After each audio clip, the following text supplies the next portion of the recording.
الحمد لله وكفى وسلام على عباده الذين اصطفى أما بعد أعوذ بالله من الشيطان الرجيم بسم الله الرحمن الرحيم إنما يوفى الصابرون أجرهم بغير حساب صدق الله مولانا العظيم. درود شریف پڑھیں.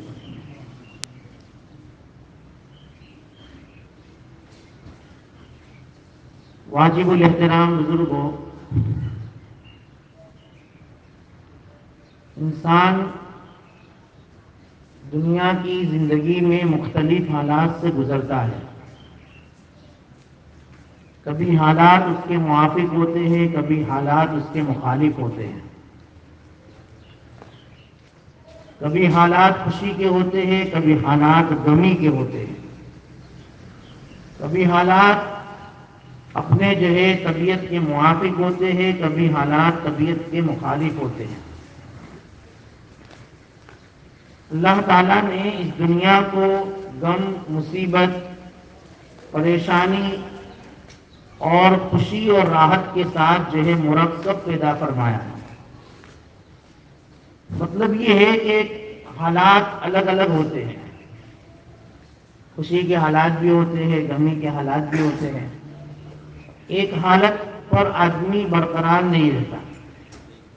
اسی لیے عربی کا مقولہ ہے دوام الحال من المحال. ایک ہی حالت پر آدمی برقرار رہے یہ بالکل محال اور ناممکن ہے. اسی لیے حضرت امیر معاویہ رضی اللہ تعالیٰ عنہ جب یمن گئے، وہاں ایک نجران گئے، وہاں ایک بزرگ سے ملاقات ہوئی. حضرت امیر معاویہ رضی اللہ تعالیٰ عنہ نے اس بزرگ سے پوچھا، جن کی عمر 200 سال کی تھی، کہ تم نے زندگی کے بہت سال گزارے ہیں، زندگی کے ان سالوں میں اتار چڑھاؤ بھی آپ نے بہت دیکھے ہیں، آپ نے دنیا کی زندگی کو کیسے پایا؟ تو انہوں نے کہا کہ بھئی کچھ دن خوشی کے، کچھ دن غمی کے. لیکن شریعت مطہرہ، جس شریعت پر اللہ تعالیٰ نے مجھے آپ کو چنا ہے، اس نے ہر موڑ پر ہماری رہبری کی ہے.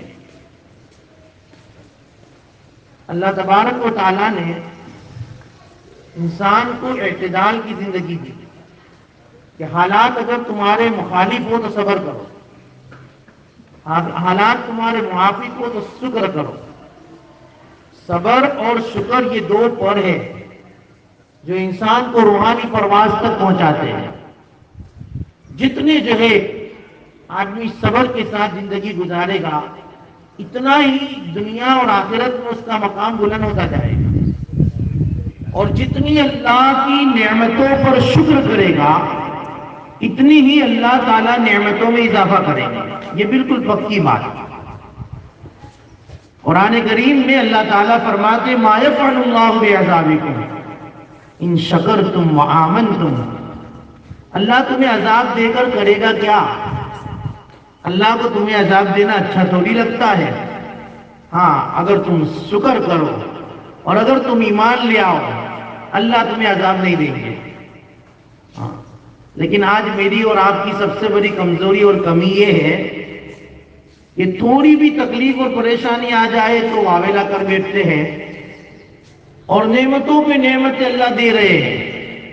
بچپن سے لے کر جوانی تک اور جوانی سے لے کر بڑھاپے تک آدمی اللہ کی نعمتوں کو شمار کرے تو کر نہیں سکتا ہے. لیکن کبھی بھی ہم نہ 2 رکعت شکرانے کی پڑھتے ہیں کسی نعمت کے ملنے پر، اور نہ کبھی ہماری زبان سے شکر سے الحمدللہ نکلتا ہے الا ماشاءاللہ. صرف یہ نہیں کہ کھانا کھانے کے بعد اٹھو تو الحمدللہ پڑھو، نہیں، ہر نعمت پر الحمدللہ کہنا چاہیے. صحت پر، تندرستی پر، جتنی نعمتوں پر شکر گزاری ہوگی اللہ نعمتوں میں اضافہ کریں گے. لیکن شکرتم لازیدنکم، تم شکر کرو گے تو نعمتوں میں اضافہ ہوگا. لیکن وَلَئِن كَفَرْتُمْ إِنَّ عَذَابِي لَشَدِيدٌ، اور اگر تم ناقدری کرو گے تو اللہ کا عذاب بڑا سخت ہے۔ آج یہ صبر اور شکر کا میں اس لیے کہہ رہا ہوں کہ ہمیں خطبے میں یہ خطبہ سننا ہے، وقت کم ہے، اس لیے سوچا کہ خطبے کا خلاصہ آپ کے سامنے رکھ دوں، کہ خطبے میں خطیب کہتا کیا ہے وہ بھی تو ہم سمجھے۔ سب سے پہلے الحمدللہ الذی یضاعف الاجر للصابر، تمام تعریف اس اللہ کی ہے جو اللہ تبارک و تعالیٰ اجر اور ثواب دگنا چگنا دیتے کس کو؟ صبر کرنے والے کو۔ وَيَزِيدُ النِّعَمَ لِلشَّاكِرِ، اور اللہ تعالیٰ نعمتوں میں اضافہ کرتے رہتے کس کے لیے؟ شاکر کے لیے، شکر کرنے والوں کے لیے۔ اللہ کی تعریف اس طرح کی گئی کہ صبر کرنے والوں کو اجر اللہ بہت دیتے ہیں، دگنا چگنا۔ قرآن کی آیت پڑھی انما یوفی الصابرون اجرہم بغیر حساب، اللہ صبر کرنے والوں کو کتنا دیتے ہیں؟ تو کہ بے حساب اجر دیتے ہیں، بے حساب، جس کا کوئی حساب ہی نہیں۔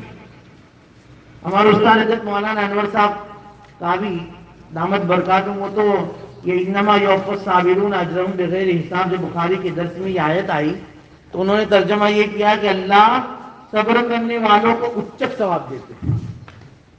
اچک دیتے نا، کوئی جو تاجر ہوتا ہے، ہر تاجر کا جو ہے دماغ، ہر تاجر کا مزاج ایک جیسا نہیں ہوتا ہے۔ کتنے تاجر بڑے سخی ہوتے ہیں تو وہ آنے والے کسٹمر کو جو ہے مٹھی بھر کر دے دیتے ہیں، حالانکہ جو پیسے لے کر وہ آیا ہے اس کی قیمت کا یہ نہیں ہے، لیکن دے دیتے، لو جاؤ، تو اس میں جتنا بھی آئے بلکہ زیادہ ہی آئے گا، کم تو نہیں آئے گا۔ اچک ثواب اللہ دیں گے، یعنی بے حساب اللہ اجر دیں گے، لیکن سب یہ ضروری ہے۔ اللہ تبارک و تعالیٰ نے قرآن کریم میں یہ آیت کریمہ ذکر کر کے صبر کرنے والوں کو ایک بہت بڑی فضیلت دے دی۔ اور صبر کیا ہے؟ صبر الصبر عند الصدمۃ الاولیٰ، آدمی کو جو بھی پریشانی جس لائن سے بھی آئے، گھریلو اعتبار سے آئے، بزنس کی لائن سے آئے، اولاد کی لائن سے آئے، بیوی کی لائن سے آئے، ہر اعتبار سے جب بھی کوئی بھی ناموافق حالات ہو، بس خاموش، اللہ کے فیصلے پر راضی۔ اللہ کو یہ ادا انسان کی بہت پسند ہے، جو رضا بالقضاء پر قائم رہتا ہے، اللہ کے فیصلے پر راضی رہتا ہے، اللہ کو بہت زیادہ پیار آ جاتا ہے اپنے بندے پر۔ اس لیے کہا نبی کریم صلی اللہ علیہ وسلم کی حدیث ہے ما اعطی احد من عطاء خیر واوسع من الصبر، کسی بھی بندے کو سب سے بہتر عطیہ، سب سے زیادہ وسیع اجر صبر سے زیادہ اللہ تعالیٰ نے کسی کو نہیں دیا۔ یعنی صبر کرنے والوں کو جو اللہ خیر دیتے ہیں، صبر کرنے والوں کو جو وسیع رزق دیتے ہیں، وسیع رحمت دیتے ہیں، وسیع ثواب دیتے ہیں، ایسا کسی بھی عمل پر اللہ تعالیٰ اتنا نہیں دیتے۔ وما اعطی احد من عطاء خیر واوسع من الصبر، جو صبر پر اللہ دیتے ہیں، اس لیے صبر یہ بہت ضروری چیز ہے۔ قرآن کریم کی آیت ہے یا ایھا الذین آمنوا استعینوا بالصبر والصلاۃ، اللہ تعالیٰ فرماتے ایمان والو اللہ سے مدد مانگو، کس سے؟ صبر کے ذریعے اور نماز کے ذریعے۔ مفسرین نے لکھا ہے کہ دیکھو نماز کو نمبر 2 پر رکھا اور صبر کو نمبر 1 پر۔ آدمی پر حالات آتے ہیں تو اسی حالت پر سب سے پہلے تو آدمی کی کیفیات کا امتحان ہوتا ہے، وہ واویلے نہیں کرتا، وہ صبر کر لیتا ہے، اور پھر اللہ کی طرف رجوع ہوتا ہے نماز کے لیے۔ تو وہ جو اس کا خاموش رہنا، وہ اس کے آنے والے حالات پر صبر کرنا، یہ ادا ایسی ہے جس پر خدا کی مددیں اترتی ہیں۔ اور جیسے ہی حالات آئے، موافق میں مخالف حالات آئے اور آدمی نے واویلا کرنا شروع کر دیا، بکنا شروع کر دیا، مثال کے طور پر کسی باپ کے بیٹے کا، کسی ماں کی بیٹی کا انتقال ہو گیا اور وہاں سے شروع واویلے کرنا، جو ہے نہ جانے فضا جزا کرنا شروع کر دیا، کوئی اجر نہیں ملے گا۔ اور اگر رونا الگ بات ہے، رونا آئے گا، کوئی حرج نہیں۔ اسی لیے حضرت نبی کریم صلی اللہ علیہ وسلم کے جب نواسی کا انتقال ہو رہا تھا، اللہ کے نبی کی آنکھوں سے آنسو آ گئے۔ صحابہ نے پوچھا یا رسول اللہ آپ رو رہے ہو؟ تو کہ بھائی یہ تو بھائی ایک محبت کی اور جدائی کی علامت ہے، میں اس لیے نہیں رو رہا ہوں کہ اللہ نے یہ جو ہے نعمت چھین لی، میں تو اس لیے رو رہا ہوں کہ بھئی یہ کل تک ہمارے ساتھ کھاتا تھا، پیتا تھا، رہتا تھا، آج ہم سے جدا ہو گیا۔ یہ فطری طور پر رونا ہے۔ رونے پر جو ہے کوئی فخر نہیں، کوئی جو ہے اللہ کی طرف سے گرفت نہیں ہے، لیکن رونے کے ساتھ اس طرح کے الفاظ بولنا کہ ہماری گھر دکھا تھا، ہماری اولاد دکھی تھی، اللہ کو ہم سے ایک امتحان لینا تھا، اور اتنا، یہ سارے واویلے جزا فضا یہ اللہ کو ناپسند۔ اس لیے بزرگوں، نبی کریم صلی اللہ علیہ وسلم نے کہا کہ صبر پر اللہ جو دیتے وہ کسی عمل پر نہیں دیتے۔ عبداللہ ابن مسعود تو فرماتے ہیں الصبر نصف الایمان، صبر تو آدھا ایمان ہے، والیقین کالایمان کلہ، اور اللہ کی ذات سے ہونے کا یقین یہ پورا پورا ایمان ہے۔ لیکن آدمی صبر کب کرے گا؟ جبکہ اس کو یقین ہوگا کہ اللہ کی طرف سے حالات ہیں تو وہ صبر کر لے گا۔ اللہ کے نبی کی ایک حدیث خطبے میں پڑھی جائے گی، عجبا لامر المؤمن، مومن کا معاملہ بھی ایک عجیب و غریب ہے کہ ان امرہ کلہ خیر، اس کا تو سارا کا سارا معاملہ ہی خیر خیر، بھلائی بھلائی۔ کیوں؟ تو کہ ان اصابتہ سراء شکر وکان خیر اللہ، اگر اس کے اوپر جو ہے فراوانی کے حالات آتے ہیں، خوشی کے حالات آتے ہیں، اور اس خوشی پر وہ شکر کرتا ہے تو یہ اس کا شکر کرنا اس کے لیے بہتر۔ وَإِنْ أَصَابَتْهُ ضَرَّاءُ صَبَرَ فَكَانَ خَيْرًا لَهُ، اور اگر اس کے اوپر کوئی مصیبت کے حالات آئے اور اس نے صبر کر لیا، مصیبت کے حالات پر صبر کرنا یہ شریفوں کی بات ہے۔ اسی لیے وہ شاعر کہتا ہے کہ مصیبت میں شریفوں کی شرافت کم نہیں ہوتی، مصیبت میں شریفوں کی شرافت کم نہیں ہوتی۔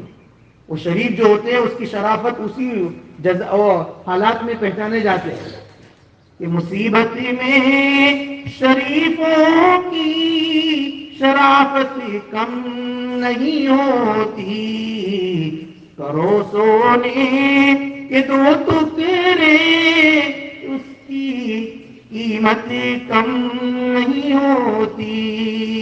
سونے کے دو کیا 100 ٹکڑے کرو، سونا سونا ہے، اس کی قیمت میں کبھی کمی نہیں آئے گی۔ اس لیے آدمی شریف رہے گا، صبر کے اندر پہچانا جائے گا۔ ہاں، اس لیے اللہ تعالیٰ کے حالات پر، اللہ تعالیٰ کے آنے والی پریشانیوں پر آدمی صبر کرے، اور نعمتوں پر کیا کرے؟ شکر کرے۔ تو یہ دونوں حالتیں اس کے لیے تو بہتر ہیں، مصیبت میں صبر یہ بھی بہتر، اور فراوانی میں نعمتوں میں شکر یہ بھی بہتر۔ اللہ تعالیٰ ان دونوں کیفیاتوں سے ہمیں جو ہے ہر کیفیات پر شریعت کے مطابق عمل کرنے کی ہمیں توفیق عطا فرمائے، حالات پر صبر کرنے کی اور نعمتوں پر شکر کرنے کی اللہ تعالیٰ ہمیں زیادہ سے زیادہ توفیق عطا فرمائے۔